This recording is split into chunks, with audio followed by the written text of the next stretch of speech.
Chicken biryani কে কে আমার মতো chicken biryani খেতে ভালোবাসেন। হ্যালো এভরিওয়ান, আসসালামু আলাইকুম। আজকে দেখাবো চিকেন বিরিয়ানি রান্নার ফুল রেসিপি।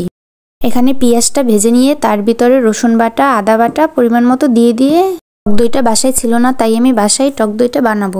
পরিমাণ মতো দুধ দিয়ে তার ভিতরে তেঁতুল দিয়ে চটকিয়ে নিলেই টক দই হয়ে গেল। এখানে আমি শুকনো জিরার গুঁড়ো দিয়ে দিলাম, মরিচের গুঁড়ো দিয়ে মশলাটা একটু পানি দিয়ে মশলাটা কষিয়ে নেব। আবার একটু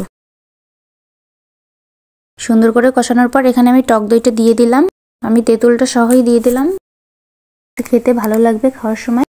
এখানে আমি বিরিয়ানির মশলা দিয়ে দিলাম, প্যাকেটের মশলাটা, পরিমাণ মতো লবণ দিয়ে দিলাম। মশলাটা সুন্দর করে কষিয়ে নিতে হবে।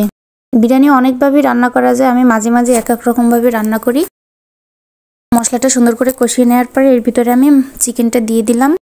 চিকেনটা দিয়ে সুন্দর করে কষিয়ে নিতে হবে। এর উপরে আমি আবার একটু মশলা দিয়ে দিলাম। মাংসটা সুন্দর করে কষিয়ে নিতে হবে অল্প আছে।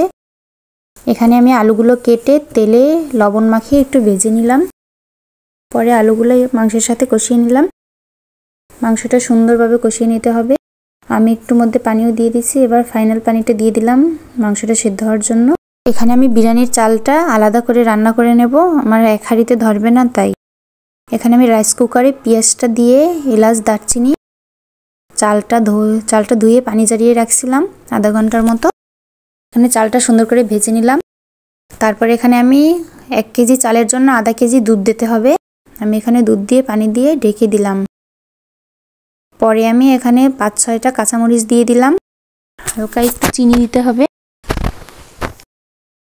আমার ভাতটা হয়ে গেল, তার ভিতরে মাংসটাও হয়ে গেছে, মাংসটাও দিয়ে দিলাম। এবার এটা মাখিয়ে নিয়ে সুন্দর করে ভাপে রেখে দেব। মাংসটার সাথে ভাতটা আমি আস্তে আস্তে করে মাখিয়ে নেব।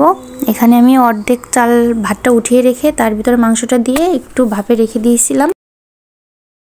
তারপর আমি ঢাকনাটা উঠিয়ে মাংসটা আবার একটু মিলিয়ে দিচ্ছি, দিয়ে আমি সুন্দর করে এটা আরও আধা ঘন্টা রেখে দেবো। তাহলেই বিরিয়ানিটা একটু মাখো মাখো হবে, খেতেও ভালো লাগবে, দেখতেও সুন্দর লাগবে। আপনারা বাসায় ট্রাই করে দেখতে পারেন। আমি অনেকভাবে বিরিয়ানি রান্না করি, মাঝে মাঝে এক এক রকমভাবে রান্না করি। এক সময় আমি চিকেনটা টক দই আর লবণ আর মরিচটা দিয়ে সুন্দর করে আধা ঘন্টার জন্য মাখিয়ে রেখে দেই। এভাবে আমি অনেক সময় রান্না করি, আবার একসাথেও রান্না করি। এক এক সময় এক একভাবে রান্না করি আমি বিরিয়ানিটা। এটা যার যার ইচ্ছে মতো রান্না করতে পারে। আপনারাও বাসায় ট্রাই করে দেখবেন। এবার আমি ভাপে রেখে দিলাম আধা ঘন্টার জন্য। আমার বাসার সবাই বিরিয়ানি খেতে খুবই পছন্দ করে, আমিও পছন্দ করি, তাই মাঝে মাঝে আমাদের বিরিয়ানি খাওয়া হয়। আপনারাও বাসায় ট্রাই করে দেখবেন। খুব সহজ উপায় চিকেন দিয়ে বিরিয়ানি রান্না করা যায়। এরপর আমরা এখানে বিরিয়ানির সাথে সালাদ কেটে নিলাম, সালাদটা মাখিয়ে নেব সরিষার তেল দিয়ে। রেডি হয়ে গেল আমাদের বিরিয়ানি। কেমন হয়েছে জানাবেন। আল্লাহ হাফেজ।